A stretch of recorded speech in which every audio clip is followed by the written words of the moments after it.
just about to start. Creepwave currently 1-0 in their European DPC. Hippomaniacs 0-1 after they lost to Moxie, do you know? Hippomaniacs lost to Brame. That is correct. Brame of basically SSA, notes. Spartan. I've been reading my notes every day. Kyle, when we talk about this, paneling is an open book test. You're allowed to have notes with you. There's no excuse not to have notes, honestly. Notes? You're not allowed to take notes. Well, if you're not allowed to take notes, why do you keep looking at my notes? Well, if you're going Kyle, to cheat... I blatantly see you cheating all the time. It's like this. Chemistry class, 8th grade. Everyone's cheating, right? Everyone. What? Which means the curve is ruined. Moxie and I definitely didn't cheat. Okay, my chemistry class. Everyone's cheating. So the curve goes from like here to here. So if you don't cheat, everyone else who is cheating drags you down and makes your honesty look inferior. Okay, but that's not how this works. We don't go on a curve. If we did go on a curve, actually, we kind of do. Curve includes you guys at home and your knowledge of the series, which I know some of you are very well informed with Hippomaniacs and Creepwave and make Kyle look silly. And I would rather have you up on the panel than him. Sadly, I cannot force that exchange. Did you see the fan predictions? I was watching a lot of Counter-Strike because some hype moments. The fans got only 30% of their predictions right. Of course, in Dota, it's a lot different. That's why we don't have your predictions up, because it would threaten our very unstable job security. Because, let's face it, Reddit, Twitch, they know everything. Speaking of everything, Creepwave, first pick puck. What'd I say? Yes, they do. An immediate second pick from Hippomaniacs, the Shadow Shaman. One of the most successful heroes in Europe, 80% win rate. All right, we get that Mars that I like to see over here. Oh, he changed his name to ATF, everyone. It is no longer ATF. Amar the Fellow. It is ATF. Damn. 10 seconds remaining. Yes, Isn't simmer that down, the name Kyle. of the agency, right? Alcohol, tobacco, and firearms in the U.S.? I did not know that. Yeah, it's pretty much like the DEA. Like, you ever see the meme where they bust the door down? Yes. Yeah. Yeah. That's what that's what it makes me think of. That's what I think of now. Okay. When I see Amon. ATF, nobody move. Well, now you can call him ATF instead of Aman, because his name is Amar as well. Unrelated, also Department of Fish and Wildlife, which makes me think of the show Maniac. Very good. It is literally art. You should watch it. Highly recommend it.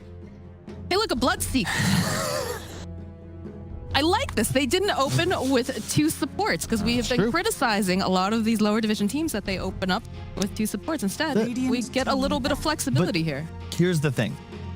And Kyle's gonna find a reason here why he doesn't like Hippom. Well, I've got... Okay, I'm Bloodseeker. What is Bloodseeker's strengths? Hit me with it. He has a really good pure damage AoE silence. Okay. How does he like to play? Likes to be able to play in and out of team fights. Wait for somebody to get low enough that he can commit. Yeah.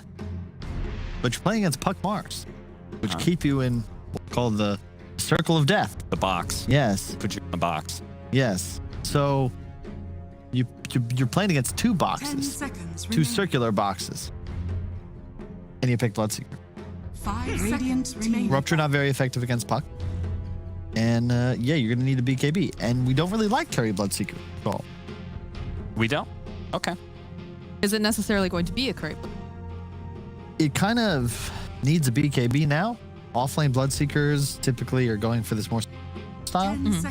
So I figure that it'll likely be shifted to safe lane, but at the same time, then you're just upgrading your farm priority on a hero that already feels like it's going to have a very tough time playing Dota. Okay, but I feel like you could have a similar criticism of Creepwave's draft if you wanted to, Kyle, because I've heard you say, I don't like port opening, don't like double core opening. And I never said that. What? When did I say that? Definitely have. And also, this is still open. When did I cap? Check the tape. What? Okay. Check the tape. I'm scrolling through the tape in my head right now of all the times I've paneled with Kyle. That's what I thought. Anyway, we haven't seen any support Puck or support Mars, so presumably this is our That's 2 and 3 definitely ATF position, playing most Mars. likely. I would be shocked. ATF play. Also, point to put out there, we do have a stand-in on Creepwave. Fortunately, Maureen is not playing. We have Edzantic, so UK Dota fans, rejoice. You have someone here from the UK that you can be proud of. Sounds like something I used to take for my cholesterol.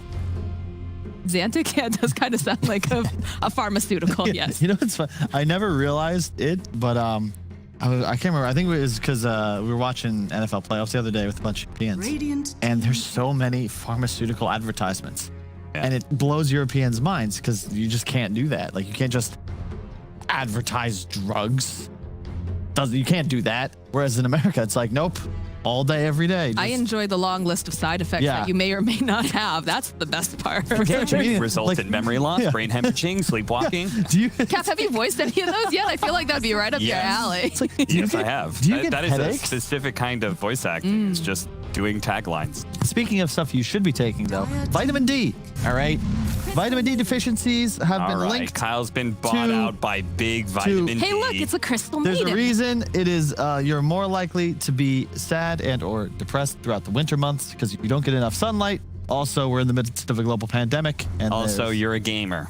And it's So you're probably not going outside. You're probably not getting enough vitamin D in the first place, despite the fact that it is a global pandemic and that, you know, if you're up here in Sweden, there's not a whole lot of sun. But There's no UK players in the European Dota DPC. Really? I just scrolled through. I was Zero? I was like, Yep. I think Edzantic is like, he's going to be the only representative. Because Tanner was in there for a bit. And I found out Wish was not from England, but rather Georgia. Georgia, yeah. So he's not it either. No. But we get some sunshine in our draft. Yes. We get the Phoenix. A little with bit the sun too much. ray. Don't forget your sunscreen. True.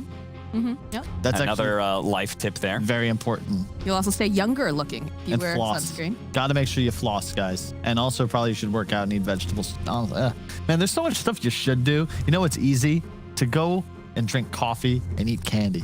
That's what I've been doing today. I'm not proud of myself. Then why did you just announce it to everyone? Yeah, why do you sound proud Trying of to get yourself? Twitch chat to hold me accountable. Okay, so we're They've been trying, Kyle, for like 5 years now. It hasn't worked yet. All right, we're going to see a core pickup here from Hippomaniacs. You've got a Crystal Maiden 5, a Shadow Shaman 4, Bloodseeker open position here, leading into a 3, just because I think Shadow Shaman Bloodseeker is a nice. I think Jug, anything that can just avoid Mars ulti or spin out a coil seems pretty nice. But then you got this weird, like, Jug Bloodseeker kind of play the same game, and your two supports play the same game. So it just feels like your team fight's quite lacking. But you're playing into Phoenix Mars. Like, we saw Liquid first to these heroes for quite some time last patch. It's still very strong. And yeah, you've got a lot of team fight, like somewhat limited point and click to stable, but I think you're still okay with it. no, well, they advice. They go for the jug. Well, they shouldn't have taken my advice. Dire team back. Cap has one freckle right on top of his head. Have you noticed Why that? are you so close to Cap right now? Can we get a That's close not up on that when the draft ends? Hey, look, an Ursa. Yes. Ursa was one of the heroes that I was like, 10 seconds. that hero has been banned a lot, and the rare times that it's been 5 picked, seconds remaining. it's always losing. Well, it's better in this kind of draft because all these heroes go in. Yeah. Like you're playing against Rasta, Crystal Maiden. You don't want to play some passive engagement. You just go. Yeah. And Ursa also has the benefit of being able to pop ult and tank through stuff like the Omni Slash and the Rupture. And you have some farming. Like I've seen Ursa just go off this Battle Fury build. You still play aggressive. You just farm too. So I'm a big fan. You have massive team fight edge at the moment. Just ban out stuff that could cheese you. You're not really afraid of Meatbow. Huskar's not a hero. Again, it kind of feels like the wall concept that we were talking about. Just a bunch of like beefy boys with a lot of strong team fight. Like if I'm Hippomaniacs, I'm picking and choosing my very carefully because going into Phoenix Mars is hard enough. You've got this Ursa who's just going to man fight you, Puck who's going to hold you in place so everybody else can do their thing. I don't know. 10 seconds It's definitely going to be a game that I feel like Hippomaniacs has to running start off their lane. I mean, I like this for Chrysalis, though, because I've talked about this before. He can play, you know, some of the more laid-back farming sort of heroes, but he really shines on the aggression. For example, like his Monkey King was, again, Monkey King is just really great right now, too. But they banned that out, like, right off the bat, because this is an aggressive player. Right. So I think, you know, with what they have going on here, the fact that they have, you know, the circular box, as you guys keep trying to call it, but the fact that you've got the Coliseum to hold people in place while Ursa is very, very nice, and they're very skirmish. How does Hippos take a team fight ever? Right, like you have to play so perfectly on these two supports. God forbid you get coiled or you get arenaed or Ursa's on top of you. You're naturally going to want to help out your cores, but Creepwave, you just hit a couple people with spells and like they just die. I like the Oracle ban. I think that would have been ideal for Creepwave just to give him some nice save. But you've got so many options. This is a hard game for like Shadow Shaman. You know, those shackles are really nice, but you've got too many ways that you can knock him out or just make him so that he can't be channeling them anymore. It's this weird relationship against Puck. You love having Hex and Shackle against him, but it's again in a situation where you're playing against heroes that aren't so formidable because you're not going to be able to catch Puck as his team flees. If you're catching Puck, his team is also on top of you. And to your point, you've got a hell of a lot of disables and damage to boot. What do we like for the last, like, what's the, because they banned Fishman's Lit. Honestly, any sort of lane winning support is fine with me. Grimstroke with a good combo of the Ursa. I'm fine with that. Yep. You can't Omni Slash, correct? If you're leashed to somebody with the ultimate? Yeah. It's also really good against Bloodseeker and like it's Ursa Grimstroke. Maybe Wait, he could do it out of coil now, right? 5 seconds remaining. I don't know. I think that was a change that happened recently, and if he can do it with that, I'm pretty sure he can do it that's with a leash. Grimstroke. Yeah. Okay, so maybe he can.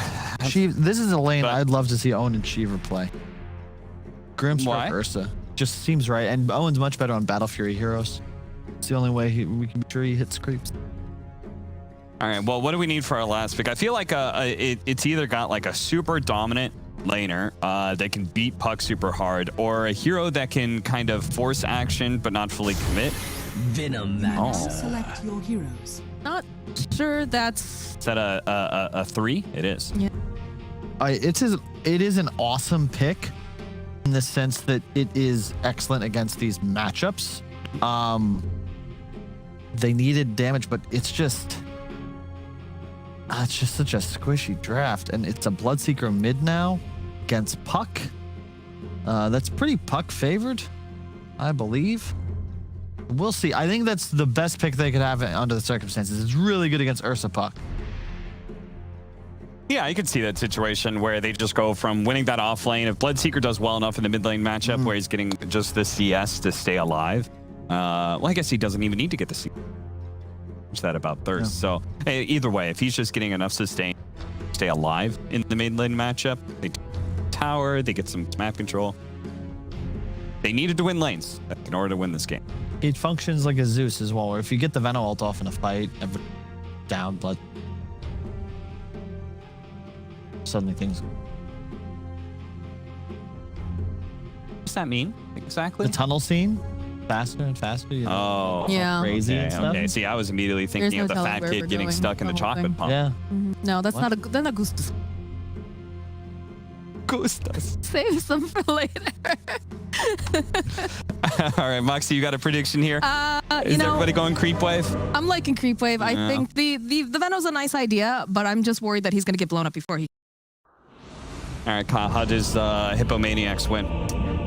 The Venomancer, they try to kill him, and they don't. And then they do, but it's too late. He's already poisoned everyone. So, abuse toxicity. Bloodseeker. Yeah, it's a tough match. All these heroes are so squishy. Prepare There's for no battle. tank. Gotta pull off some real, call an ambulance. Phoenix, but not me. The lineup of Hippomaniacs is very, very bad against what Phoenix. A good egg placement just straight up wins the fight. And if you ever get an Ags, just the health pool of the Creepwave lineup is significantly higher than their opponents because of the mechanics. Side of Excellent question. Yeah. Run in. Run in. You rupture somebody, and then Venomancer kind of waddles forward the front lines. Difficult.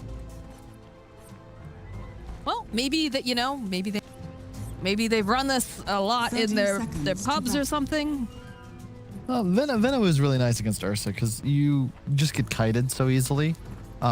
Very nice against Puck too, which might be like counterintuitive, but Puck really hates to play against just damage in it. And if he goes forward, starts tanking ward damage, gets hit once, gets hit by the Nova, you can't avoid that damage because it ticks for so long. So I used to, when it was able to be played as a core, I love playing Warlock against Puck for the same reason.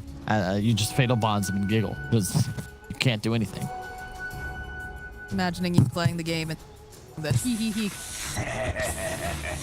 Warlock? Then you giggle. Yeah, you giggle. You giggle. Oh, I don't giggle. Like I can't imagine you. Fog likes to sing that song when he's playing that. Yeah, he does. He put it on one of our casts. I haven't played with Fog.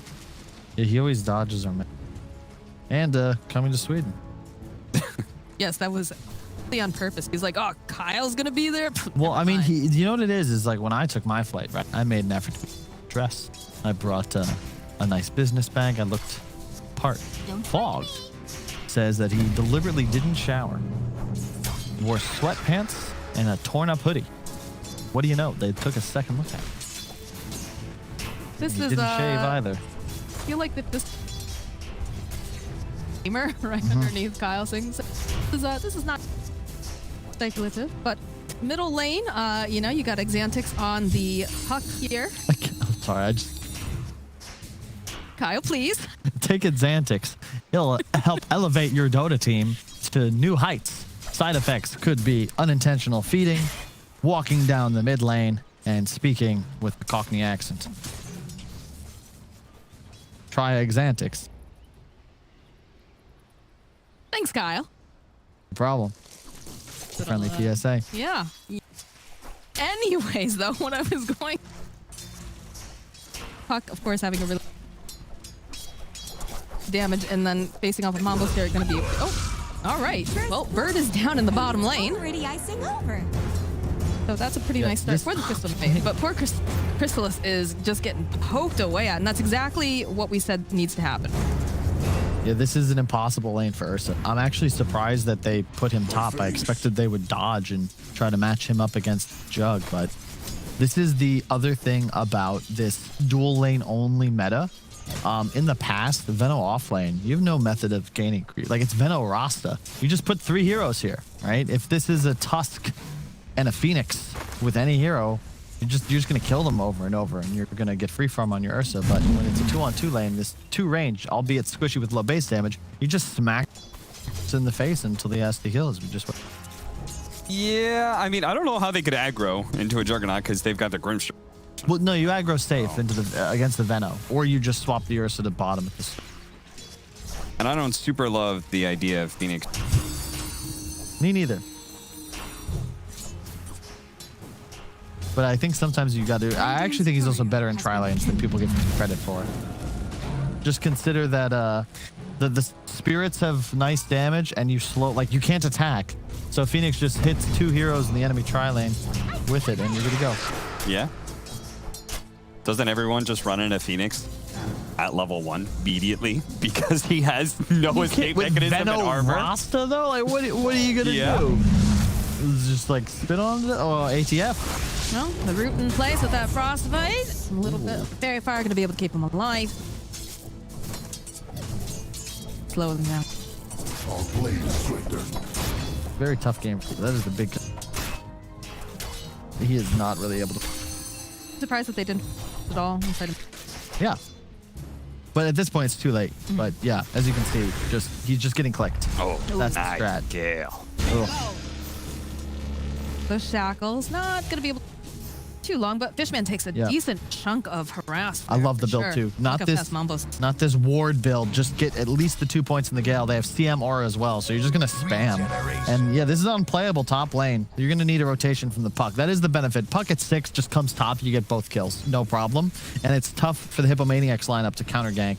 Be Bloodstrix DP. It's like threat. Particularly since we're going a no wards build from the Venomancer so far, so it's not even like he's going to have the wards preemptively in place to catch the Puck as he's rotating over. Ooh, and that's a dead Crystal Maiden in the bottom lane. It's okay. That's a reset. That's what I always like to say when I'm 5 and die. Reset. You come back with full mana, you can bring your core some of their items too if you want. A little bit faster, or they're going to need that for Crystallis because his courier just out. This is a tough lane. Like, nothing seems to be going right. He's lost his courier now, which is done. Man, this. I always think about our TZ stream for some reason. But talk about sad boys. This Ursa's game is just like, I can't even imagine. Don't tell anyone in NA about this. What? Venomancer? Venomancer offlane, yeah. That was the. I guess Fishman was hoping to keep I feel like NA is one of the most prolific Venomancer. Yeah, like we were doing the Viper offlane a whole bunch last patch. Lane, a little bit of harass here. Still has the Icarus dive, though. Should be absolutely fine. As long as he doesn't tick too low and they throw down. That last hit from the Crystal Maiden hit him right as his got to him. No. That's so annoying. Were you watching? You just straight up lose like 100 HP because of that. You're waiting another 13 seconds for... Come on. And look at the way that Fishman's forced to play here. He keeps throwing the Inkswell down on himself and just trying to get in the way of Muff because he knows that Muff's going to be running after him. They don't have any other lockdown for more hits, like this fish, they man. have enough damage. Souffled. But Adzantix is going to be able to go grab himself that rune down here once the... The thing is, I don't like the skill build on Grimstroke. If you're gonna play Dota in this lane, like you max Q, at least push the wave for your boy. Yeah, they just double Q the lane every time. Nice Spirit back with the slow. He's already used the spin. This is not looking great for Creole. They do have the Frostbite. Crystal Maiden, she's poking away over here at the Mars. Alex trying to find Curry. One more hit. No, it still is enough with the Fire Spirit. That is forced to run away. Huge kill. Curry just a little too spicy for his own good there. Tries to get aggressive. If he's 6, I love the move, but why not just wait till 6? You're winning the lane. Very nice spear indeed. What can Crystallis do here? I think this is becoming one of those lanes that Shadow Shaman almost doesn't. I'm burning Dead Maiden. But where else would he go? That's the thing. It's my only question mark. I'm okay with him stacking the triangle during this time. I'm okay with a rotation to mid to sit behind that. Like, I'm okay with any of those things. I think a big thing about the last 2 patches have been supports not being unnecessarily in lane. Yep, no, it's a good point, because if you stack Ancients, Veno Wards I love because they do piercing damage to neutrals, so they do more than hero attacks. So you can even do a triple Ancient stack with level 3 wards quite easily. And instead, they're in smoke. It's a little bit too far here. Adzantix, like we talked about, opens up, has the Dream Coil, and it's just an easy, quick pick-off for him. So yeah, that was always an inevitability, right? And that's the concern you have as this Veno offlane. And now, something we don't see very often. This used to be a thing, but it's just not good anymore because most of the time you want to be pushing lane. I want to see Ursa just freeze the lane top. You know, let Veno play here if he's willing to cross where that tower has died. But otherwise, you can just chill. Because there's really nowhere for the Veno to play if not this top lane. And that becomes unplayable for him once he gets past the safety of that ward he's got. Oh, that's not true. You can play mid. That's what Venomancers frequently do, right? Just set up a ward wall mid lane. Puck wants to be in the mid lane constantly. He's going to get silenced here. He has silence. He's frostbitten up. Even that Fairy Fire not going to be enough to save him. Fishman trying the best he can using that Inkswell, but I think, nope, he's managed to get out. That was beautiful. The fact that they made such a heavy rotation with the Venomancer behind it, so they're going to be able to put a lot of pressure on this mid tower, which you desperately want to be able to keep alive anyway. Dire's middle tower is under attack. Definitely annoying when you have for this mid tower, which is so incredibly valuable. Yep. Venomancer. I mean, I just don't like how low level he is. I would have really liked him to try and make this maneuver at the 10-minute mark. He could be level 7, probably even level 8 by then. Maxed out the wards. Yeah, I don't like the fact that they're staying here right now. Like, make that move and then rotate back up, like, whether it's one of the supports taking over that bottom lane. Like, I don't think you give that tower up for free necessarily. Jug is where he's supposed to be, which is occupying the enemy top lane. But because this Juggernaut, he could still be in a state. Yep. Right? They actually have limited initiation on him. And you're not really, you can't push into Grimstroke Puck. That's why the mid play isn't ideal just yet. If you get maxed out wards and set this up with the catapult, take command of the area and then smoke to it, it works. But you know, you don't ever want to be in a spot where Veno and a couple heroes are just slowly attritioning down a tower. It just takes too long and you give up too much value around the map. Overall, I really like what Hippo.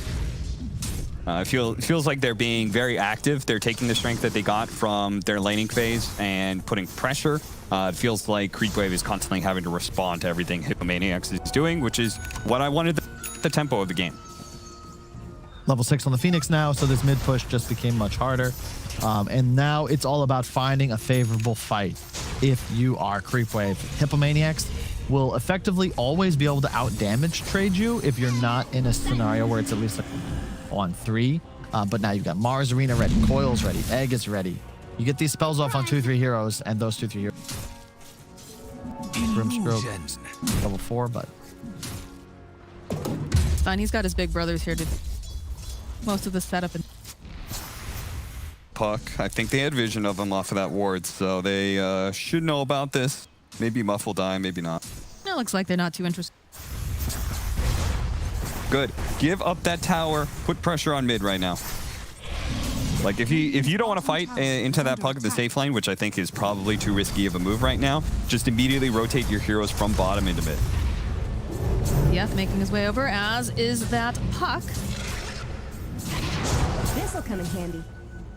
Now you've just forced like a mass TP rotation into mid. That makes your top lane feel very safe. People can start returning back to this bottom lane if they want to collect the wave as it hits the tier 2. What items are we looking at this? Okay, so he's going to go Maelstrom on Jug. So the only thing that concerns me again for Hippos is that, yeah, the Ursa's game, it has been ruined, but he's just all in for progression. He's rushing Battle Fury and Oh, that's a lot of ultimates all low ones here, but it pays off. They get the kill on Mumbo. And Ray just trying to do a little bit more damage. But now you don't have to worry about the Dream Coil or the Mars Arena for a little bit. You still have the Phoenix. Yeah, I know, I understand the reasoning, but there's just too many heroes mid right now. If you were going to make this play, like Jug had to be there, you've got to be killing the tower. You dive for kills and push. You can't just spam wards in front of it as Puck and Grimstroke spam spells. All right, well, they've got the Serpent Wards now, so they can finally kind of do... Like, if this had just been stalled, this whole idea of what they were doing mid, until they actually had Serpent Wards, then it would feel like a cleaner game. And I think some of their cores would be more farmed, because somebody's farming the triangle instead of hovering around mid lane, right? Like, the Bloodseeker, when he gets caught, could be in the triangle farming up, while Venomancer's just chilling. But the thing is, Venomancer has ruined his game now. Look at the net worth. All of a sudden, Veno and Ursa are tied. That was an utterly dominant top lane, but Veno has spent the last 5.5 minutes slowly whittling down mid tower. He's also buying a pipe, whereas the Ursa's rushing Battle Fury. So you're not investing in net worth. Like that huge catch up, that is straight up just because of where they've been farming. And I don't like when if you buy a Midas on the Veno first, I'm okay with this defensive item rush. But my big concern is that, you know, you're this huge source of damage for your team. Now your level progression is limited. You're very much like you need levels to deal damage, not necessarily gold. And Ursa's got a level and a half on him now. I'll agree with that. I think the execution, the idea is right, but the execution could have just been better. Well, no, instead of operating in the mid lane so far forward, chipping away at the tower, he could just keeping the mid lane pushed in and farming neutrals as well. We have a lot of damage coming out for the Grimstroke, so he is going to fall, but you can see the rest of the team is coming in hot. Hope the Dream Coil managed to grab 2 with that arena here. They'll snap. Nice play as Sami's trying to let it go over in the corner, but Mamos, again, he is going to go down. The shackles are out over here on the Puck, but Cristal says, that's great of you to just hold still for me. Turns back around, and Xantix is going to be able to disappear. As now Sami throws out the Frostbite. And they're still trying to kite this Ursa. Looks like he's just fine, though. Dire's turret has been Now that was good execution. from Alex. It should have hopefully been a little more to the left, would have done more damage to the players in the arena, but you're okay with that. Trading spells. You keep killing the Bloodseeker.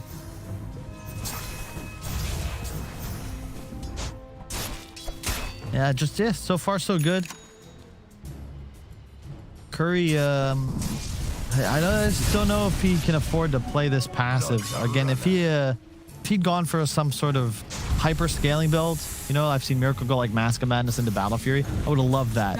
But just a Maelstrom concerns me because I just don't know if it's going to get him far enough ahead. Even is not enough for Hippomaniacs. They need a lead.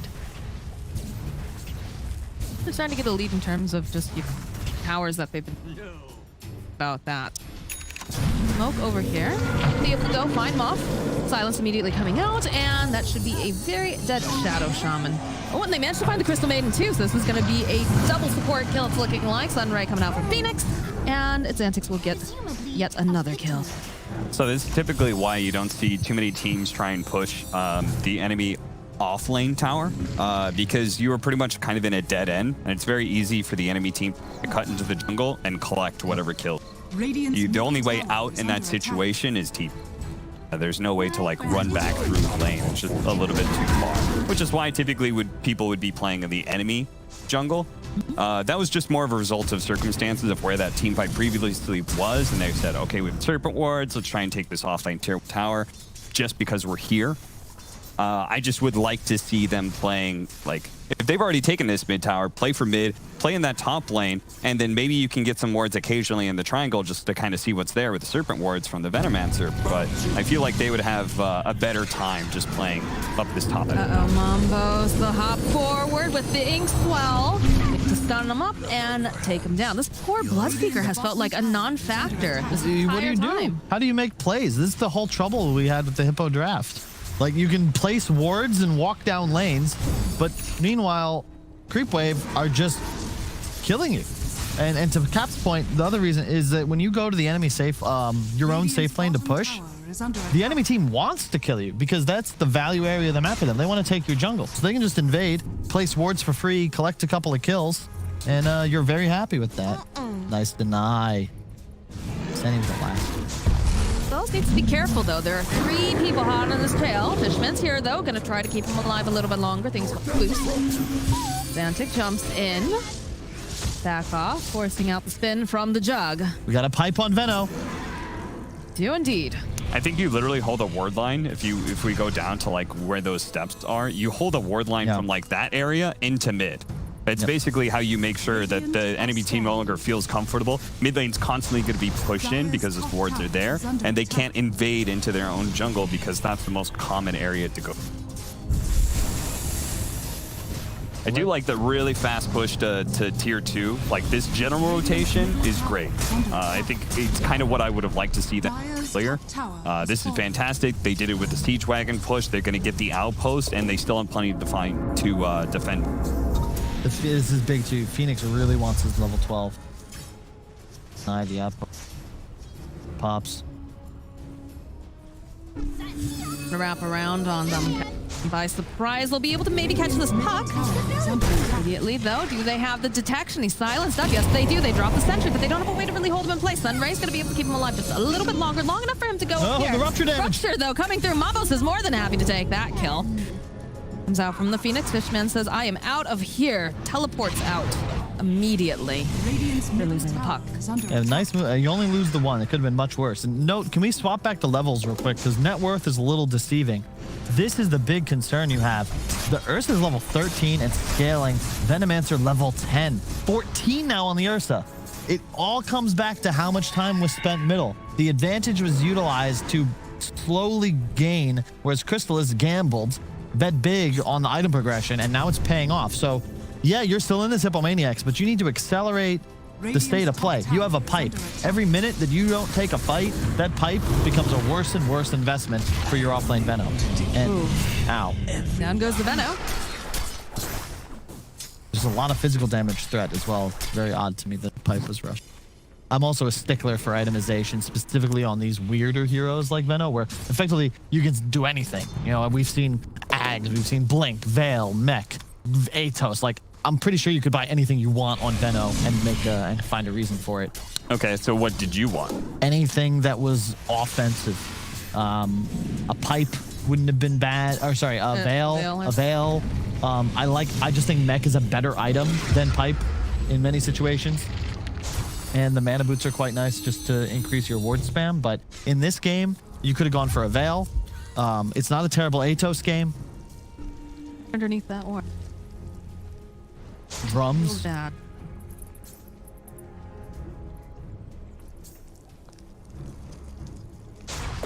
Yeah, I would have liked Greaves just because I feel like the Dispel is particular value against Puck, and then you've got the Fire Spirits. It would have given you that combination of a little bit more sustain mixed with a heavy armor upgrade later on into the game. I forgot. I gotta remember.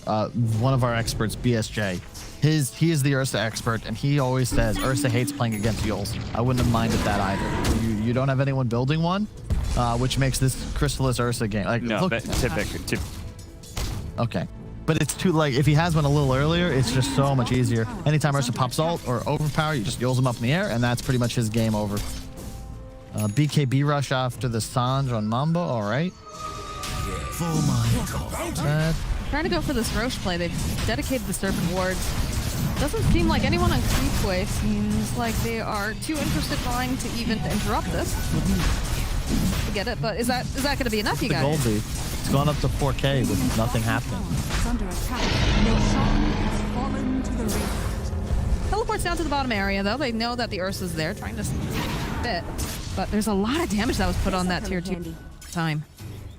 It's really difficult for them to translate Magus into any kind of like huge advantage. Nice foil. Dad's opening up with the foil. The Sunray will be able to take down the Shadow Shaman and just spearing right over into the wall. This Bloodseeker is very dead yet again. Yeah, you can't show that many heroes at bottom lane and then play literally on the lowest point of the map. Yep. The river is the lowest point of the map. You can play next to your tier 1 tower, play defensively, lure them in, but your Aegis carry player showed his TP bottom lane. Cap, nothing to add to that. Just inefficient play. I mean, Creepwave, you know, whatever you can say about the draft, lanes, what have you, they're just playing much better around the map. This is a well-oiled machine, and Hippos just kind of look like hippos. I mean, I wouldn't, like, I don't fully agree with that. I like the Hippomaniacs, like, they've had a general good idea of objectives. It's just the execution-wise could be literally, like, 10% better, and they'd be in a much better position. Heck. No chance there. Do you see the smiles coming out from Chrysalis during that? Big old smiles. Very happy for that pickoff. They're just not making moves, though, Cap. Like, well, they're not making moves because they don't have the initiation heroes. They're making moves, but their smokes aren't being useful because they don't actually have a strong initiation, which is hard for any, I think, non-tier 1 team to be able to make that look good. Sure, but I've seen No-Tail make Terrorblade look like a ganker by backstabbing a tower to take it. That's what was missing from that mid-push. Like, the whole game changes when it takes you 5 minutes of stagnation to kill one objective. So now, you're in a position as Creepwave, you've let tier 2 top die. You didn't have an outpost control at 20 minutes. You let Aegis go away for free, but it just doesn't matter because to your point, I suppose, there's no initiation. So they find an opening. Oh, you TP bottom? All right, cool. We just killed 3 heroes. Like, we're farming an extra 500 gold per minute. We're getting more experience on the map, and we're going to have our BKBs first. Yeah, I mean, I think that... Oh my God. Naturally... 15K experience. That's insane. I think naturally... lineups with stuns and initiations are easier to execute, and Hippomaniacs have a lineup that doesn't really give them that clear source of initiation, and I think that is naturally a much harder kind of strategy to make successful. And yeah, we talked about that during the draft even. We're looking at it and saying, like, even your lockdown that you have coming out. First of all, Crystal Maiden's pretty slow, but also the Shadow Shaman. You're very reliant on shackles a lot of times, but channeled spell, and they just have stuff that's going to be running at you. Cancel it out, and then before you know it, Ursa, like I said, Ursa just sits there, and he's like, oh, great, you're going to stand still for me and channel those shackles? Yeah, give me 1 second, I'll be right there. And then strips his face off. Sure, what those can do. Blink on Ursa.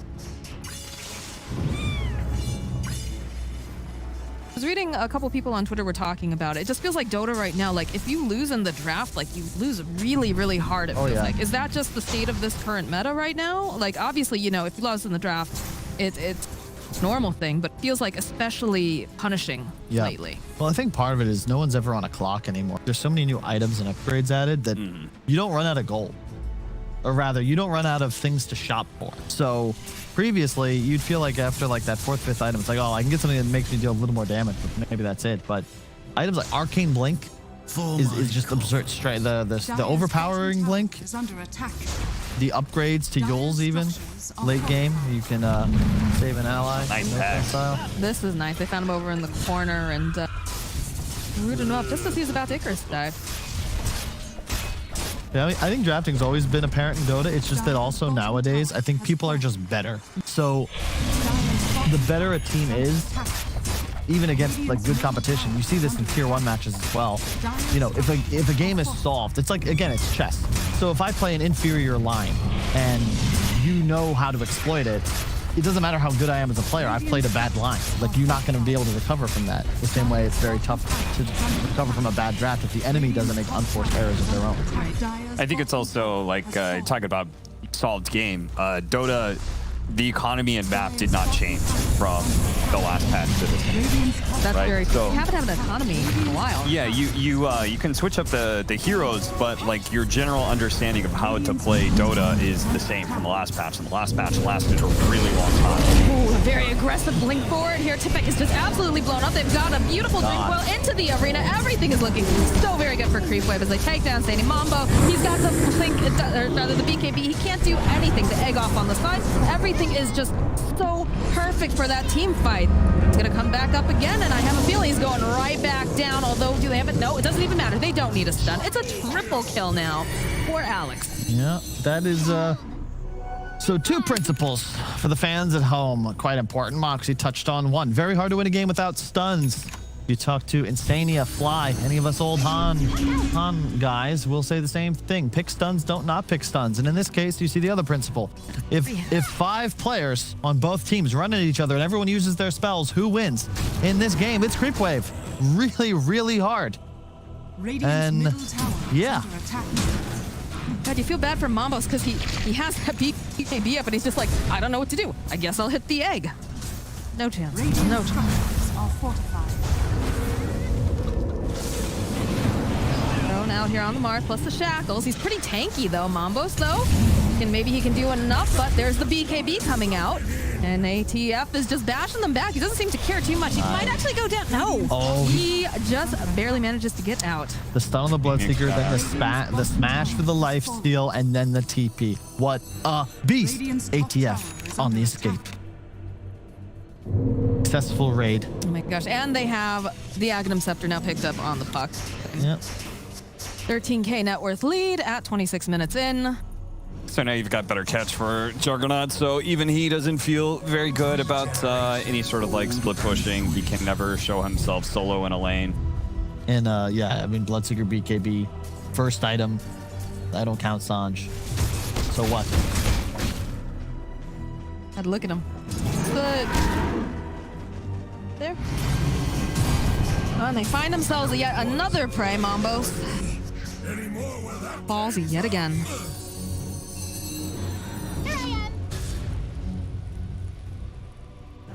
So what's their hope at this? Because it's very grim right now, obviously. That the Xantix prescription starts to give some unexplained side effects, you know? I think we only get 10 minutes of pause time, so bathroom break that's too extended could lead to some kind of conflict, or people would necessarily forfeit. You would just share control. That doesn't sound like oh, Crystal Maiden, the arena catches 2 of them. Just Omar, he just runs in. We talked about how aggressive this guy is. There's a chicken being tossed out. They've got the shackles over on the other end. Sandy goes down, Tipa goes down. Big Boy's back again. Egg over on the back line. They do finally manage to take down Fishman. Dallas and ATF are now fleeing here. Sal's just gonna BKB TP out. Absolutely fine. Alex looks like he's out as well, right around the corner. The only one they lose is poor Fishman, who has been told he is as useful. Just use find 2 heroes, use all spells on them, they will die, and yeah, they end. It's just unplayable. I keep harping on this, but I really think that this game, it's not his fault, but look at Tipback on the Venom's net worth, and then look at the Ursa. Consider how well that lane went. The pipe into Yules, like, you don't scale with a pipe first. It doesn't give you stats. It doesn't give you the, you're not losing health. You're not getting mana regen. Like, it's just not good. All right, Kyle. I can stand it for the first 15 minutes. If you go, look at this Ursa's net worth and look at this Venomancer's net worth. They're different heroes, dog. You gotta chill out. But like, you're literally comparing a Battle Fury carry hero to a Guys, there's a team fight, please. No, it's not really a team fight. It's chill. Okay, it's not a team fight. Cool, yes, all right. Anyways, they managed to take down Mambos yet again. They're gonna take down the Crystal Maiden. Tipek also going down. He was already had bought back. It is, of course, a dieback, and they're gonna put pressure on the tower. 3 heroes died. It didn't look like a team fight, but Monty was right. That was a team. They thought they could make the jump on Crystallis. They saw that there was, an Ursa Bear kind of by himself, but they didn't realize that Xantix sitting in the back lines. You should know better, right? You should know that this guy, I guess maybe they think, oh, he's so overconfident. He's so overconfident. Maybe he's here alone. Maybe we can get this kill. But nope, immediately, the rest of the team is there. They just wipe out 3 of them right away. Well, they're not calling GG. Every game counts, Cap. I mean, maybe, Thistle Blade online now for Ursa. This is, was already looking pretty darn hard. Radiant's top tower. I have an own play Ursa. It's a good hero. It runs at people. Yeah, again, when he says, "Can we fight?" you can say yes. I think it's rather telling that all the top carries in the patch nowadays seem to have a de facto item build. Big believer that items kind of dictate the pace of the meta. And you consider like Troll, Wraith King, like these heroes have a little bit of versatility, but for the most part, there's 2 scripts to the game, and you go items based on that script. I'm gonna let him live this time. Sure. Oh, they even go and they sent out a tip here for his own carry. Double damage rune over here on Curry, but who's he gonna catch, guys? In fact, they think they're going in after him. Keep us the blade online. Do you have the rest of the supports? I heard the Dream Coil go off. I hear, yep, there it is. There's gonna be Omni Slash finally taking down Crystallis. Like over on the back lines, Curry spinning around. They managed to get the egg, but they're running away from it now as ATF is chasing down Curry. He wants to get this. Yes, he'll be able to go use the arena, spin him to the wall. And yeah, he got a kill, but is going to fall for the Sunray coming out now from the Phoenix. That ultimate off here, leashing up the 2 of these guys. They'll be able to take down Curry. They take down Muff. And Alex is trying to TP out here. Looks like he's going to make it out just in time. ATF is godlike with a triple kill, and he's still going for more. He wants Mambos. He wants to peck. Fishman is going to fall, though. And okay, yes, we're getting some of that slow coming out from the Venomancer, like we talked about, but he just pins him right over to the tree. I don't know if you can fight the God of War here, guys. He's looking pretty strong. Mambo's trying to fight, and again, Fishman, he's back up. BKB comes out from Mambos. The silence, they do finally take him down. 9 times kill streak, but it took quite a lot to get there. Did Alex have egg on cooldown? I swear egg was up. Did he use that? I thought he used it at the start. Okay, never mind. Well, good fight. Bounty. That's a 3 for 3. We take those. Fishman and bought back as it's actually a 4 for 3. But Crystallis, I don't think expected to get hexed into full damage Omni Slash. That was the difference maker. You can see. Yeah, there's the egg right at the start. I was saying that they were running away from it. I think that's the first time we actually got to see like the Omni Slash put in some real work besides just killing a support.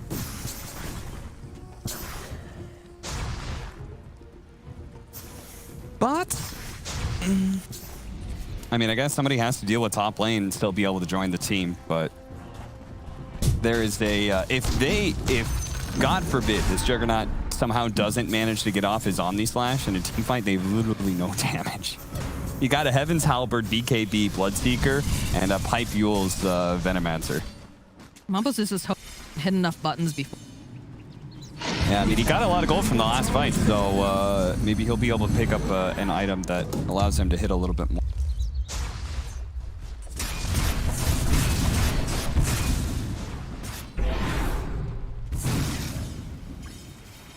20k net worth lead right now at 33 minutes. That's been an oof. But, you know, we're seeing signs of life coming out from the Hippo. Is but a scratch. Still very much this game. They just need to... How much is that XP gap? What is that? Yeah. It is not. Did you know that Mount Everest is exactly 29,000 feet? But the initial didn't think anyone would believe them, so they added an extra 2 feet. 1,002. Why 2? So it wasn't even. 1,000 exact. Look it up. I feel like you're like a never-ending Snapple cap of like facts that could be true or could not be true. Instead of going or you to college, think that they're true. Would you like any more fun facts? I'm sure you're going to give us some later. Well, let's Hopefully wait you for... didn't go into debt from Snapple drinking like you would have college. Funny enough, it was much cheaper. Lincoln's Place now on that Earth live a little bit more, but items rolling out. Aeon Disc picked up the Phoenix, and they've got this nice wall of wards, which is going to make it a bit difficult.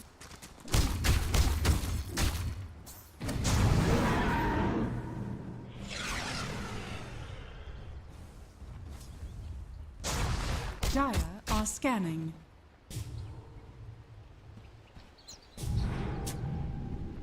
One just trying to push in some of these waves, trying to make it so that way the Venomancer can't set up. Still a little like they're buying their time, and we do see a smoke coming out from the side of Hippos as well. Would have liked this smoke to happen 30. Maybe they didn't have one yet, but bounty runes are. So it's a good opportunity to either get onto your triangle before the enemy pushes up there, because it's likely scenario, or for you to push out and get the right side of bounty runes. Look how fast this bear's just running at Mambos. Does get hexed up. ATF, though, joining in the fight. BKB is forced, and the Lincolns gets popped. I love the Lincolns pick up against Bloodseeker and the Omni. It's a really easy way to ensure something like we saw at the Ancients and having a crystal. But I mean, at this point, you can pretty much...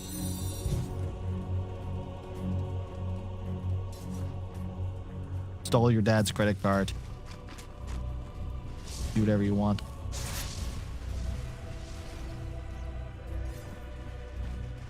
I have to put. I mean, are you too upset even if you don't end up having new tier items coming out soon for neutrals, and you've taken over the economy of the map? Can't get out. I mean, especially when I'm watching Hippomaniacs, like, nobody's actually even trying to take some risky farm. They can't. Have you seen the way that this bear's just barreling at them? That's terrifying. Yeah, I mean, you've got to have somebody who goes out and runs down a sideline and plays inside of trees and nukes creep. What's going to happen? It's Mambos, and Mambos repeatedly, like, you know, he has a BKB. Glimmer Cape, is it going to be enough to save him? No, they use the arena, and he just walks into the wall. Nope. No hope. No hope at all. Barely believe. Illusion. You got Aegis now. 1 minute to kill those wards. The best defenders. Yeah, because you know if Tipek goes anywhere near that, he is absolutely dead. Curry also standing by, but how do you get in there without immediately getting blown up? Okay, they're going to start off with the spin. I'm not sure what that's hoping to do, because he does get stunned. Jump forward again with the Abyssal. Down is going right back in. They've got the Glimmer Cape on. It's fine, a little bit more time, but everybody's just being held in place. They're sitting there in the blood, right? They've got these wards over. ATF goes. He on the trees. He's going to be just fine. Sadie's Courier somehow dies during all of that, and they managed to go and pin Curry over to the trees. They haven't been able to go and get the final hits off, though, for any of these kills. It's Mambos running in fast. He's ATF, but Kusasi follows up. He's got his own BKB. He's got that Abyssal. He's going in again, chasing after this poor Crystal Maiden. Sadie says, please go away. And again, they pop back out again. Mambos, he wants to go, and he's so speedy right now, but he just cannot afford to go in there and just die. And they're getting further and further. They're just, you can't really dive tier 4s into a team like Hippos without BKBs active and your spells. Got new neutral items. Mount, Ninja Gear, Illusion Escape. stuff. And I'm sure the Hippos would love to get some of those too, but they cannot get out of this thing. Curry just got further outside than they have in the last few minutes. And now the smoke. You got to try something. No egg up. Maybe it's a window here. You know, with a Grimstroke, who can they find? I don't think you want to try ATF. Maybe Crystallis because he's separated from everyone else, but it seems like his Spidey sense is indeed tingling. They're coming. ATF, Lincoln's popped with that BKB, the blink out. This is not looking for Tebek, although he does have that Yule, so buys a little bit more time over on the other side, though. Crystallis, he's fighting off with a lot of these heroes. Sunray's going to come out, so they don't have to worry about the Venomancer, but this bear is being held into place right now, and he is dead. They do not have the Ursa here, as the rest of the team on the side of Creepwave realizes, okay, maybe we should back out. It's not looking great for the Puck, though, because he does get shackled up. I'm not sure why he was there, maybe trying to help out the Ursa, but that is a door open now for the Hippos. That was the, that's the thing that Creepwave, you know, showing a little bit of their inexperience, because a tier 1 squad, they're going to just take the ye old strategy of standing on the high ground as 5. It's something I learned from Fly way back when, like 2014. He would say in scenarios like this, guys, we won the game. Cut 2 lanes, stay as 5. And we would win the game, because once the game is won, you just have to win it.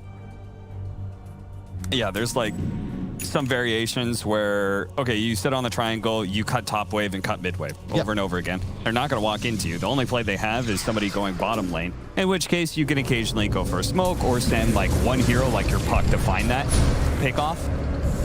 That is indeed a pickup. They even go and use the Serpent Wards, though, here. Sandy on the other side. They'll go use the egg. ATF looking for whoever he can grab as they do leash up these 2 heroes together. Nullifier online this Crystal Maiden. She's taking a lot of damage, as is Curry. The bash comes out, and Alex is going to get himself a double kill. Muff being very aggressive here, chasing after ATF, but doesn't have any mana to speak of, so forced back. Nice little snatch here from Fishman. Not a great sign to see Hippomaniacs lose a fight 3 versus 5. Yeah, they just devour the arena. I mean, there was no arena for that fight in base, so they couldn't take the big engagement. But it's Mars Phoenix, folks. This is a very strong combination of heroes. And how many level 25s do we have now? Yeah, that's pretty good. 65%. I mean, that's pretty good. All right, they're just gonna walk right into the base. They know that the Bloodseeker's down. Radiant's middle tower has fallen. Whole crew not together, but close enough. Close jump forward wants his blow up to Peck, and it's looking pretty darn good as they also go and they drop the Dream Coil. That's going to be a dead Shadow Shaman as well. Venomancer probably has a little bit more time. There's all the buybacks as they go right back in, but this arena is just going to keep everybody in place. ATM, you know, he's taking some of the damage, but he's got a BKB. He's just going to go and teleport out. No problem. The Hex comes out, though, over onto Advantix. Buys himself just a little bit more time. He's going to be able to blink away. Couple of these kicks here with the Poison Sting, but should be absolutely fine. Creepwave just walks out again. 4 buybacks. And there's another smoke. This could be the make it or break it point, guys. That was a full team wipe. And now I believe Creepwave, they learned their lesson, and they will run the retreat until we can be 5. Then we are 5 and fight. One of the patented maneuvers, I believe, back by, it was either Maniac or Ake, 2009. Pretty. Dire are scanning. Rest of the side of Creepwave is grouping up. They know. Yeah, I love it. I love it. Look, they found the strat. They know what to do now. Even just in case. We will fight them from the trees.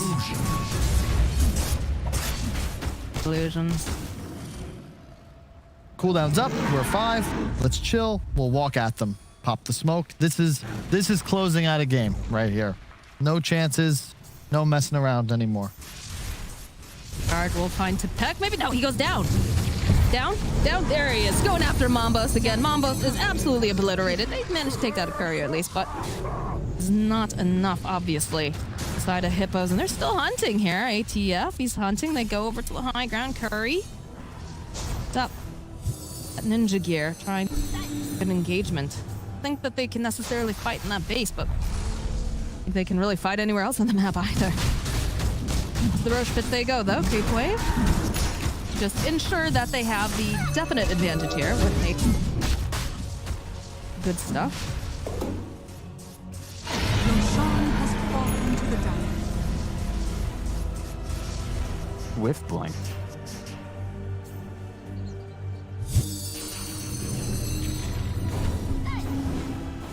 All right, it's go time.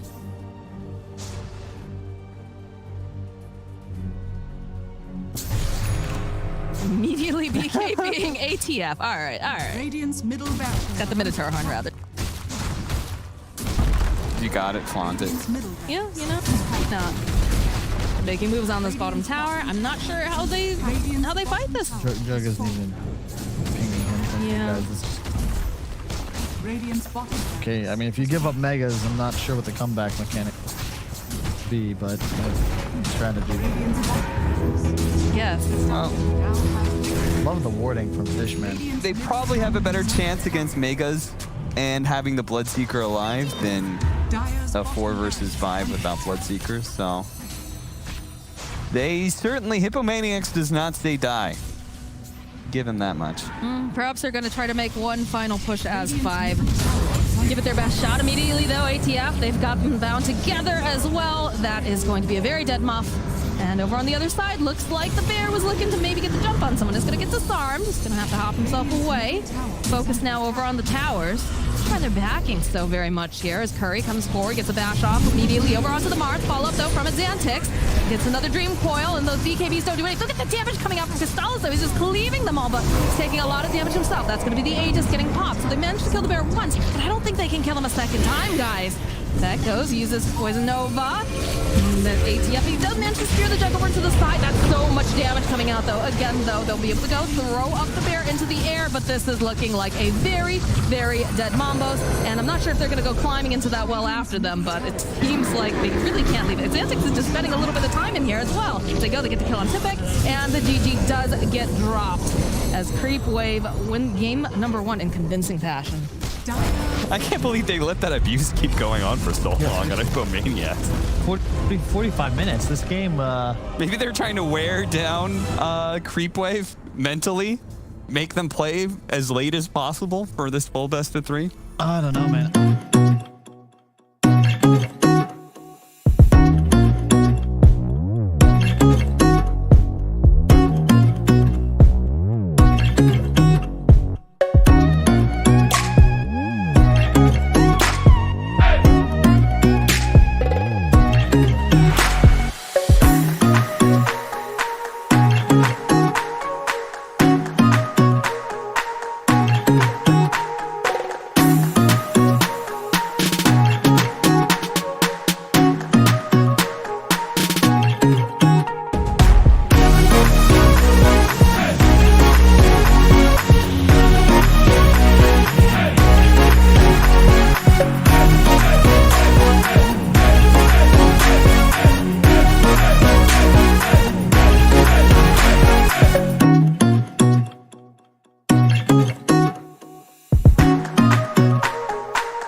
example, would have liked to see maybe a Phoenix ban when you've already got Mars going into that second phase, I think. Cores weren't especially complimentary, specifically Bloodseeker Jug. I think that replace one of them with what Moxie's asking for. That's the issue with the draft right there. If they have a Mars instead of a Bloodseeker or a Jug, the whole draft makes more sense, because now when they make this move mid, there's a bunch of wards down. It's like, oh shit, there's an arena.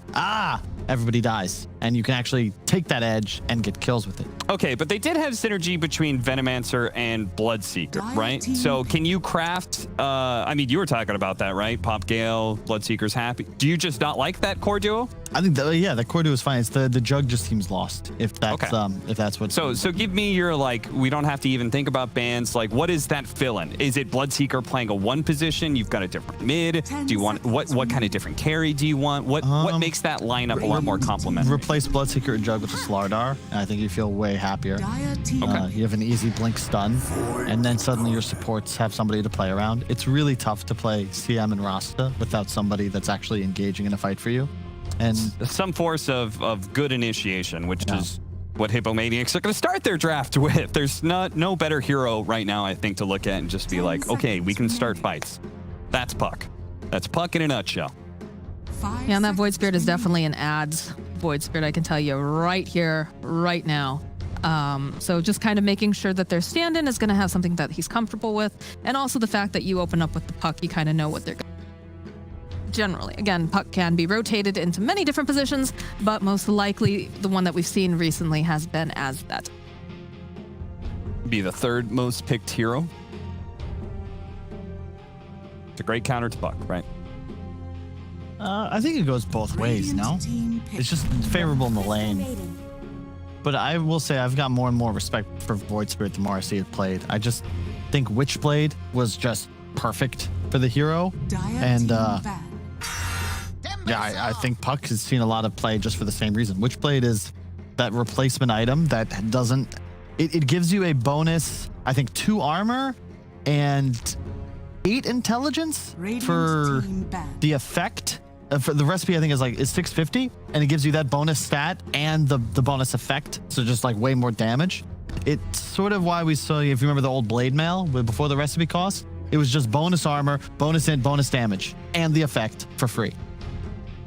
It definitely feels like it's when people were first playing Void Spirit, a lot of people were experimenting with a right-click build. You know, they're going Deso, Daedalus, and that kind of got toned down a little bit, so people focused more on the Aghanim Scepter build that also, you know, was produced into Dota.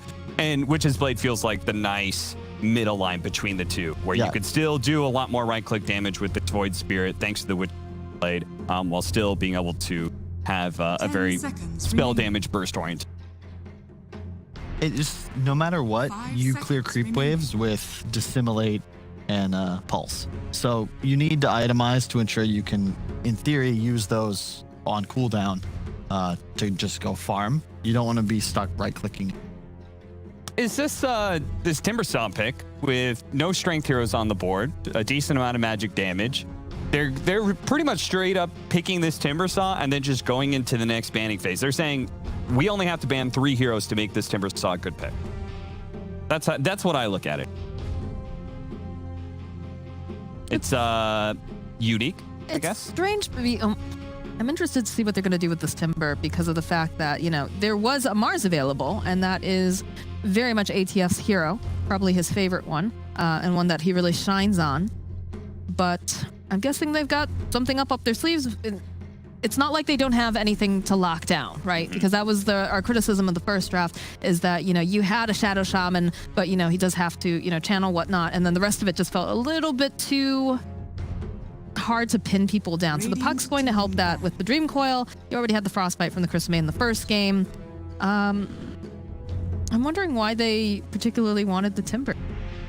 I think Ads also plays that, but I feel like we haven't seen much of the Void Spirit being rotated into that support role really here, other than Kuro playing it. That is something that we see a lot actually in the South American and North American region. I don't know if they might try to match it up against Puck, perhaps? What do you think, Kyle? What's going on with this? Timber's just good. It's another hero that has a lot of EHP. So it's just something you kind of have to address, right? And so far, you don't have damage for him necessarily. Void Spirit's sort of the same way. If you consider just based on this opening 3 picks, you'll have the physical damage reduction from the Lich Shield, the reactive armor stacks, Pulse. You also have a lot of elusiveness on both of these 2 cores already. And I'm a big fan of lineups that abuse both damage reduction mechanics and escape mechanisms. Then you look at the Hippos, both these heroes have more static damage output. It's straight up XP-based spell damage, which is, you need scaling. And that's what they lacked in the first game. So I do hope that they rectify that here.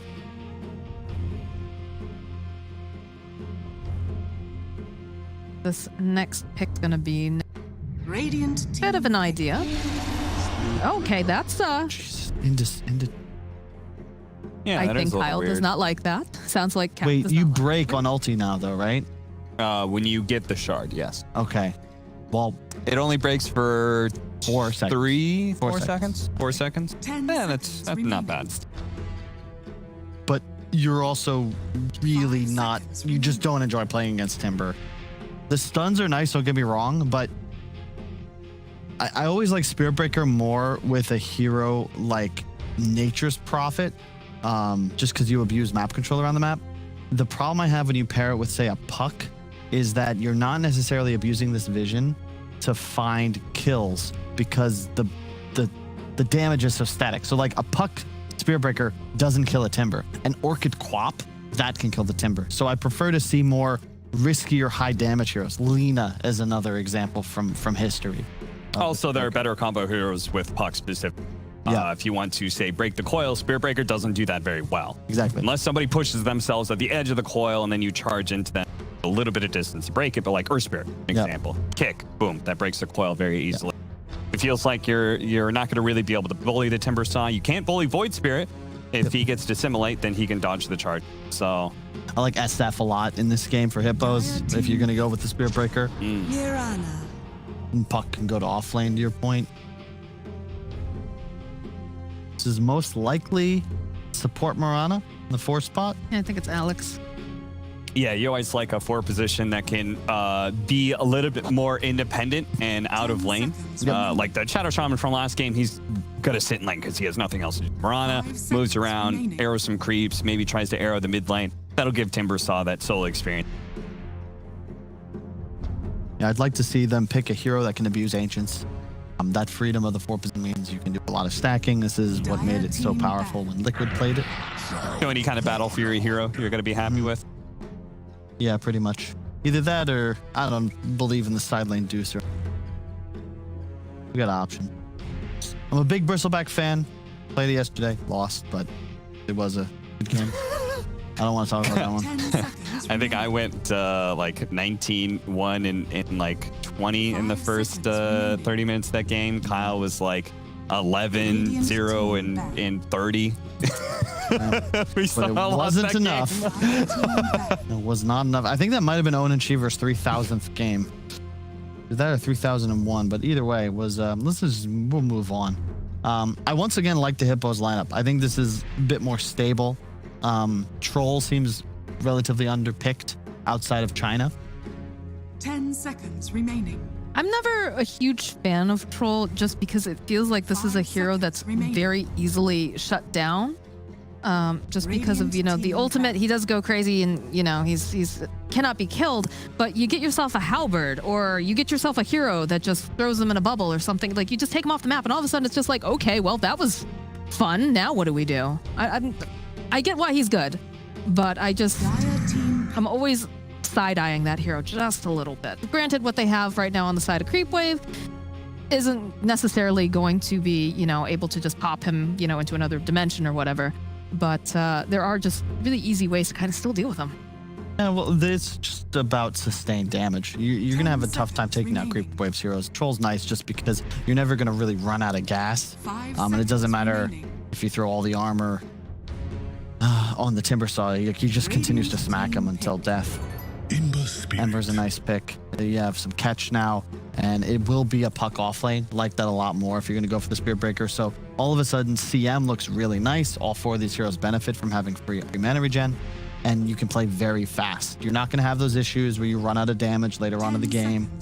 Whatever items Ember and Troll buy, I like them more than their counterparts in the previous game. And an Alchemist. Oh boy. Oh. The draft makes more sense now. They needed something that just totally changed the damage output. It was a Meepo or an Alch. That was pretty much the only thing that we could look at and be like, okay, that's a lot. Because now all of a sudden you're threatening like Radiance or Battle Fury, AC, and oh, it's 20 minutes into the game. And it's something that can take Ancients. Yeah, I think that's the biggest thing for me is the fact that you needed something to be able to take Ancient stacks. My biggest concern is that the 4-man of Hippomaniacs is a lineup that can invade, right? They can play, you know, into the triangle possibly. They have to be able to get through like Ember Stomp, but another situation where lanes are going to be all important in this match. Agreed on that for sure. But I just, after watching the aggression coming out from the first game here for Creepwave, I still feel like they're playing the kind of Dota they want to play. And again, we talk about that whole confidence thing. I feel like they took their Alchemist and they just smiled to themselves. They're like, it's in the bag. We got this. Yeah. So. I mean, if we Hippomaniacs are playing in a very scared nature for that game one, you gotta get some aggressive juices flowing here, Kyle. If you just can't sit back and let an Alchemist do his thing. It's not just the Alch too, it's the Timbersaw. Yeah. So if the Alch becomes unkillable, the Timbersaw's already different. Suddenly you have no targets and you just lose your towers and you'd lose the game. So you have a Spirit Breaker, you've Crystal Maiden. These supports have to be head on a swivel, constantly rotating, one core each lane, fight, towers. That's the difficulty because it's really just the Troll that can do tower clicking. So need some successful moves, map control, deep wards, and just abuse them, abuse their slowness. I won't even ask you guys if you think that Creepwave is going to win this game, but I will ask, do you think that Hippomaniacs has a better chance of being able to take game 2? I mean, they've got more lockdown, and right off the bat, I like that. I like the fact that they've got more lockdown. They've got, you know, heroes that do typically scale a little bit better. Granted, depends on the itemization, but still, generally speaking, it definitely feels like a stronger draft than game. I like that they have a more clear thought out win condition. I actually like their matchups better in the Alchemist is just such a sick. I really like what I see from Creepwave. I mean, these are my boys. I think that they're gonna straight up win this league, and nothing against Hippomaniacs. They just don't have that like, it's a good draft, but it's like, what is the win condition, right? Like what's the big timing? And it's something that if you listen to Seb, he preaches a lot about it. Gold advantage doesn't matter. It's okay, when are you strong? What do you do to win? Best example of that is that game 4 TI9 finals, where they push Enigma out of their base, and a minute and a half later, they're on the enemy high ground taking the racks because they have peaked. Oh no. Oh, right away, Tipek. Fairy Fire, it doesn't even matter. He ends up using it too. That feels bad. You don't want to go and have to pop that and still die. It was ours all along. He's putting Alch off lane. Or sorry, no, he's safe. Oof. Well, they did get 3 bounty runes on Hippomania. You can see this, just that arrow. Oof. Nice. Right on target.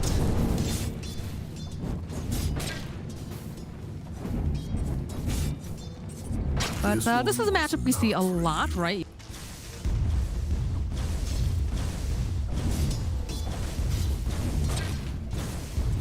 Fairly even. I believe Ember has that slight advantage. Brother.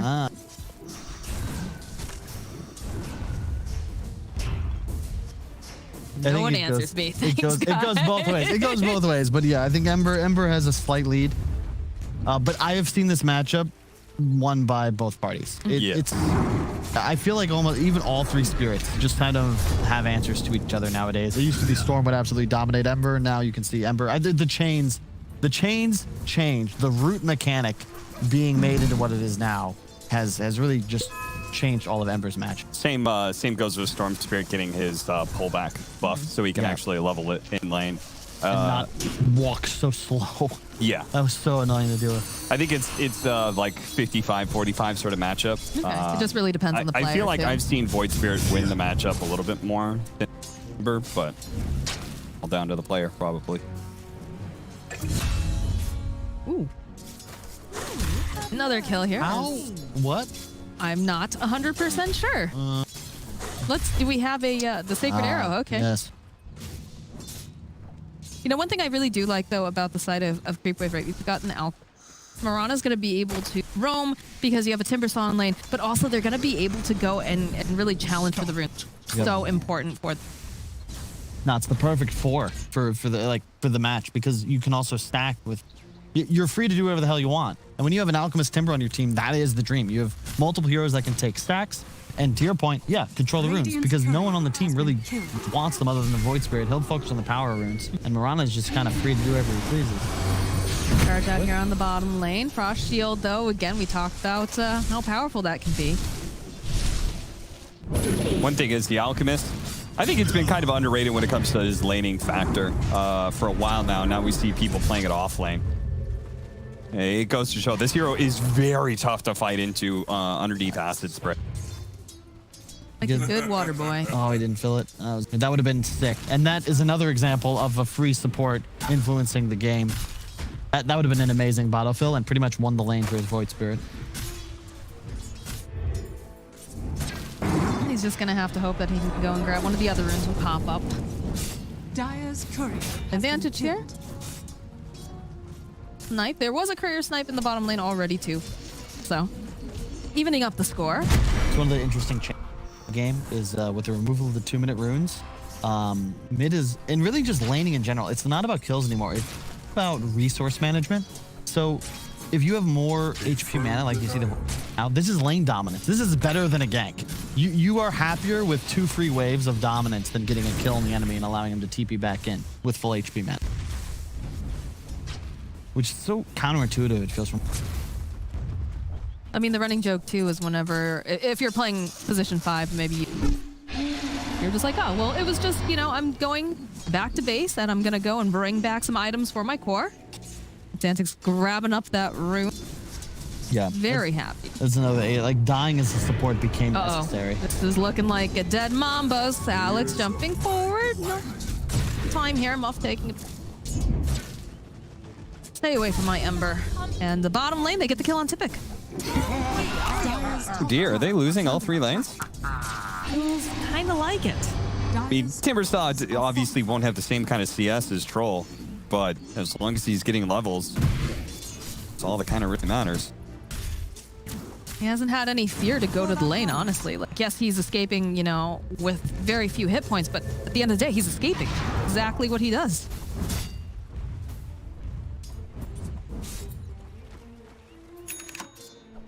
It doesn't feel good, the fact that I keep on watching that Creepwave at top bounce back and forth between towers instead of just sitting static. Yeah. Chrysalis has done a really good job in both games, just controlling the Prize is mine.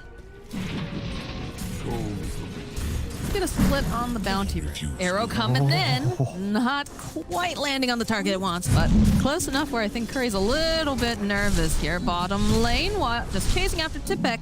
Doesn't have that illusory orb, so one more hit. Oh, there it is. They go. They draw him in with the eyes, and now Muff is forced to just run away from Fishman here. Have that he can do. The one downside of the puck off lane this game is that you are terrible against an alpha. Especially off lane. You don't have the bonus armor from your tower, and you really just are a low armor hero in general. You can't juke the damage from Acid Spray, so there's not really much you can do to contest. Plus, again, you're XP-based damage. It's just spell cast. Alk is a 900 HP hero.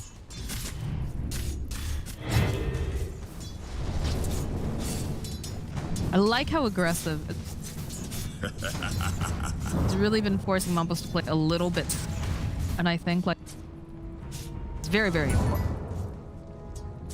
The regen rune on the Ember Spirit. Very, very happy. Yeah, it's kind of how you want to play the match. Lane. Fishman's here, though. Got Frost Shield. Mambos, though, trying to get a gank off. He doesn't manage to go and grab him. Be able to go root a couple of these heroes into place, but look at these rotations. They want to protect him. Muff has to be careful. A couple of these leaps coming out for the Mirana. Final hit. Not enough damage. Very, very close, though. Alex will be forced to back off. Now Mambos. Fishman here. Oh, wow. Got his ult. He got it. Indeed. Fishman next to fall. So got that chemical rage up. Arrow coming in hot. Lands over onto Mambos. This is looking like a dead instead Ember Spirit, or is it? No, he's actually going to be able to remnant himself away. The rotation coming down now from Zany. They'll be able to turn back around over onto this Mirana. They'll find the kill. Another charge coming out. This is a very strange fight because it seems like people are just going in one by one. And it's so much free space for Xantic. Now the troll comes mid, but that means Timber as the free space top. It's just the rotations are a little too early on the side of Hippos. Like, once you TP that many heroes, you need to effectively team wipe for it to be value. Instead, you just sort of pressure Chrysalis, but he's fine. He's still full HP. That was on the catapult waves. Yeah. So top is almost dead tower. Mid got half HP on tower for a kill on Lich. By forcing that rotation, it feels like as a team you didn't address the Timber. Because you have both Puck and Ember Spirit who can do certain things about Timbersaw lanes because they're still mobile. They just work around the hero and burst down the creep. Seeing tons of Ember Spirits just TP up to that top lane, clear it, and then jump back to the rep.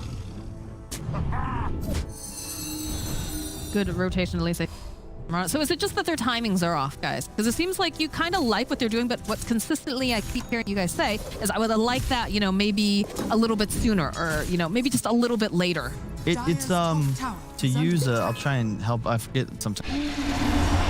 Pulling out, they're ball chasing. You know, the game of football is elegant. You got to play in the right positions and wait for your opportunity to strike. You can keep killing supports all you want, but these are not the heroes that you need to concern yourselves with. Look how long it's taking them, and they're not going to be able to get the kill on Fishman. They're going to be able to turn it right back around again. Double damage coming up from Xantic. They even go and use the Dream Coil, but you're going to lose the Puck. You no longer have the Dream Coil that you have to watch out for. He juked the Remnant, which is real nice. Otherwise, that's a double kill. You saw Xantic. He cancels. He's like, I'm going to kill Spur. No, make sure I get the Puck. Remnant just to the left. Middle tower is under attack. Would have saved his Lich. It probably stems from, okay, so imagine that bottom lane just goes better with the Puck. They don't die as much to this Alchemist. Then there isn't the team communication of, guys, we need to shut down this Alchemist. That communication and that pressure on your mid laner to do something about that, he doesn't rotate bottom. Instead, he plays top, kills the Siege Wagon wave. They don't lose the top tower right away. These things have a tendency. Draw in. Xantic is in position, though, with the double damage. Is going to place.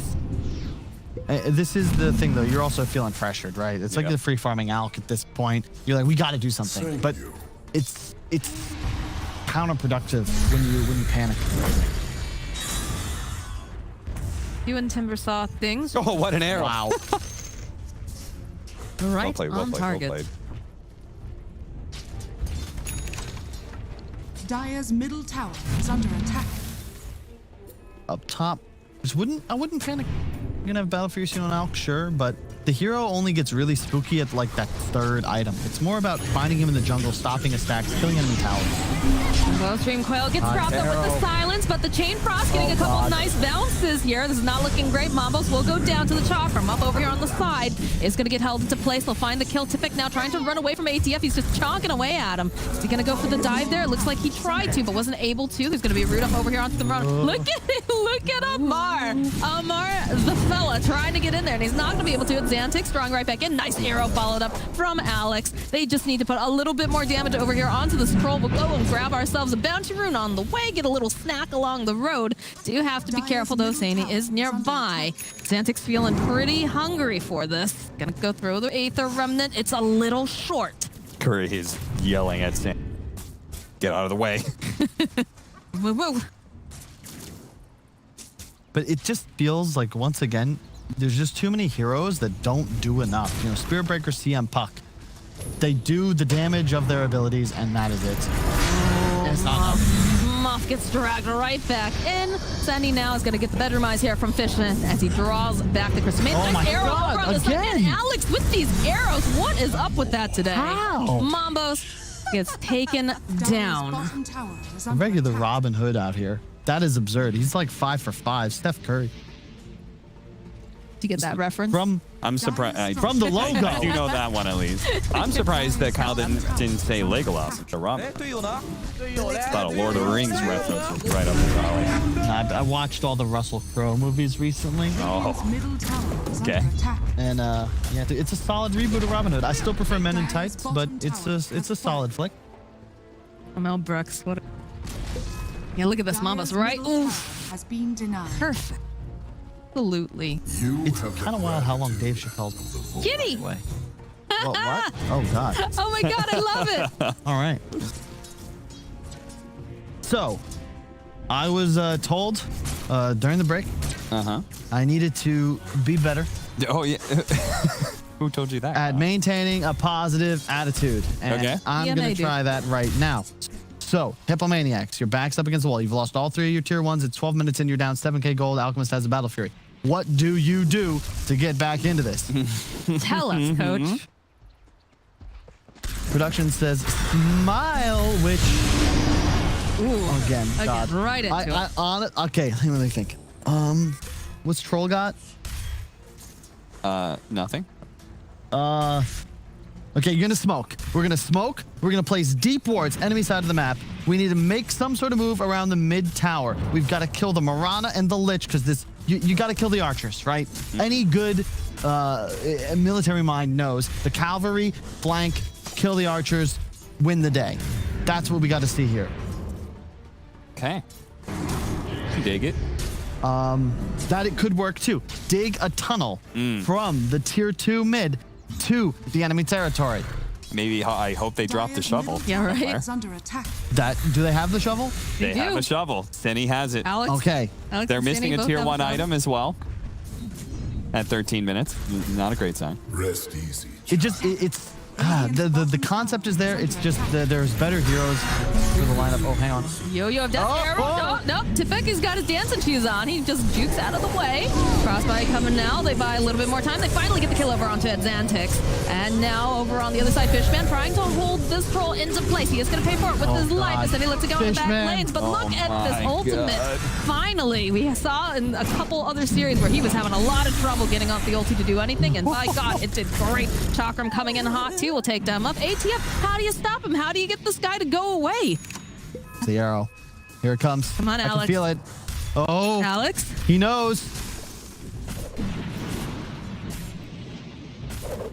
It's fine. He meant to do it. He just wanted the vision because in comes ATF. He wants this kill. And he'll turn back around. He uses the ultimate. He wants to try to fight, but they can just kite him so easily. This is not looking good, Kyle. Turn charge taken down. Alex turns right back around, gets the kill on Curry. Looks like they're going to lose the Marana too, but this Timbersaw is just a yo-yo of death right now because look who else is back. Got Castala's back. Mambo's, he's trying to just remnant out, trying to get away, but he can't run from his brother. His brother's going to go right back and get the kill. ATF finally to fall as now Fishman, he's silenced up, is going to walk right into the Crystal Maiden. And now Tibek, though, trying to run out. Muff being held into place, but the Frostbite also holding the Xantix into place. Crystal's Courier does get killed. That's a pretty big deal here as Muff getting a couple of these hits off. Frostbite followed up. And this is looking like they will be able to finally take down Ads. I think all right. His full manta there. Yeah. It wasn't a Manta, it was the Sanj. Oh, he went SNY, okay. Yeah, he went SNY. So he lost more items on the courier than CM. Leave her alone, okay? She's a single mom taking care of everyone. Life is hard. It's COVID time, Kyle, you know? It's not her fault. Start sending out regular gold packets. Oh. Wait, is that mid-game? Is he? Whose team does he play for? I don't care, but I'm a huge fan now. I love fuzzy cats. I wish I was not allergic.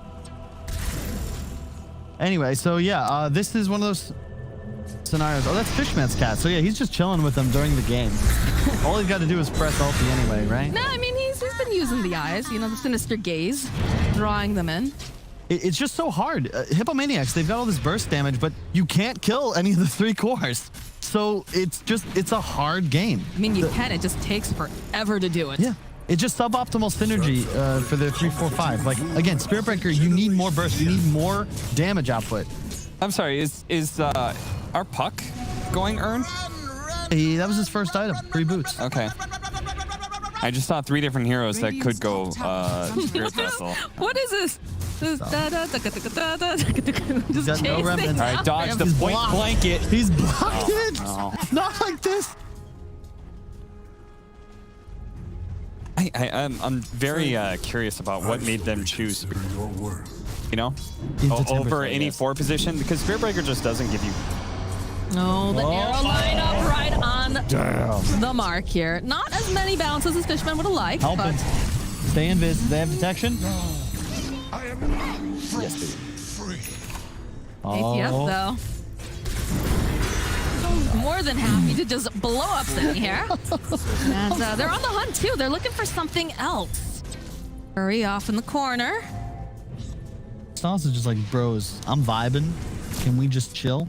And this is another example of the power of exponential growth. Well, not exponential, compound growth. Again, all you investors out there. That's why 7% a year is 100% in 12 years. This pleases me. Compound interest. I just know that in mind. JJ will get really. Which one? He hates the X. Yeah, Incorrect.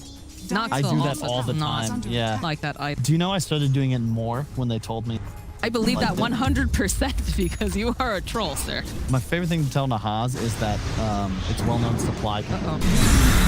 Ooh, this troll doesn't even have a chance to hit that ultimate button, try to stay alive or anything. And now this Crystal Maiden taking a little spin up in the air before she's eventually chopped down in her prime. Stas has a BK. Dire's middle tower is under attack. Okay, net worth lead farm right bomb. now. Dire's bottom tower is Why under not? attack. Juicy farm there. Give up that tower. You've got all your towers up still on the side of Creepwave. Well, on the plus side, this game continues this way. Chrysalis is the 6 slotted very quickly. Could be very exciting. We like exciting Dota. In which case, you know, Tower is under attack. Not so exciting for Hippo. So, Cap, what does Hippomaniacs do here?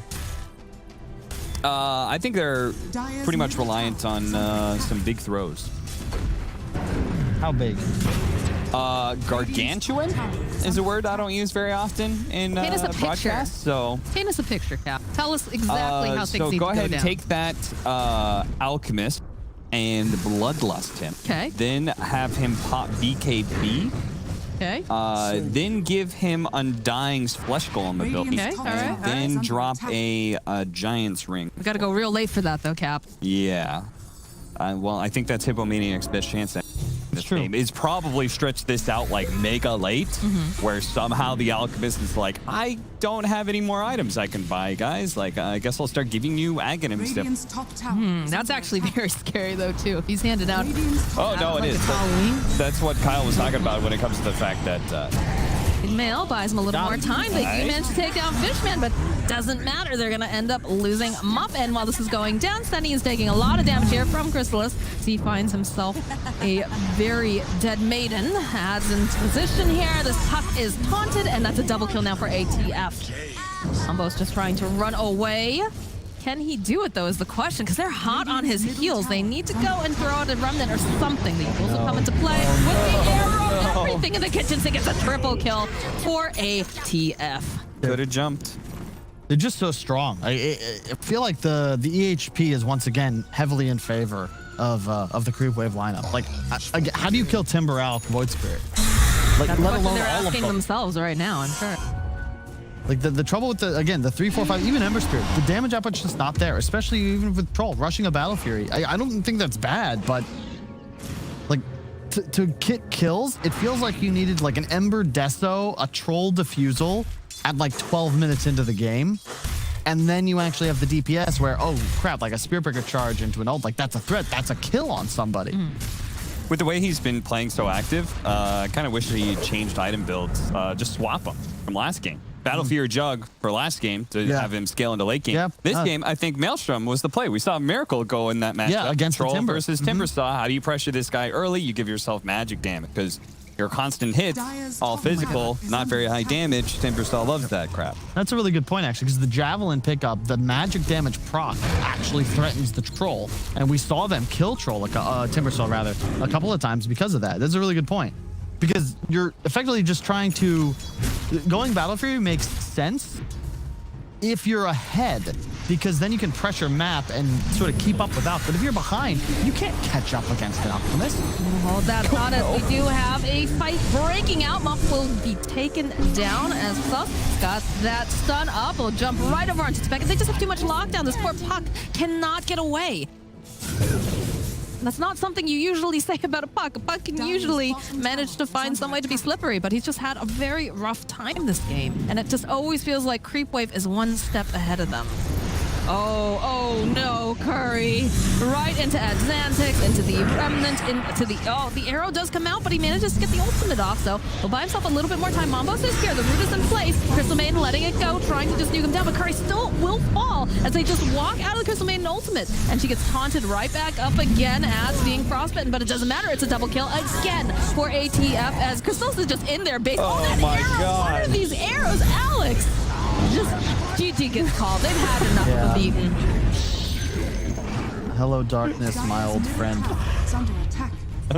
Cat shot. I We love need to be cheered up if we're a Hippos fan. The Yules were so sick. I mean, you're playing against Ember Puck, so easy escape mechanisms, but they actually can't do anything if they come down in a Remnant. It's one of the few disables that, you know, you come down first frame, you're disabled, and then there's an arrow follow up the massive damage from the Timber or an Alk stun. That was pretty.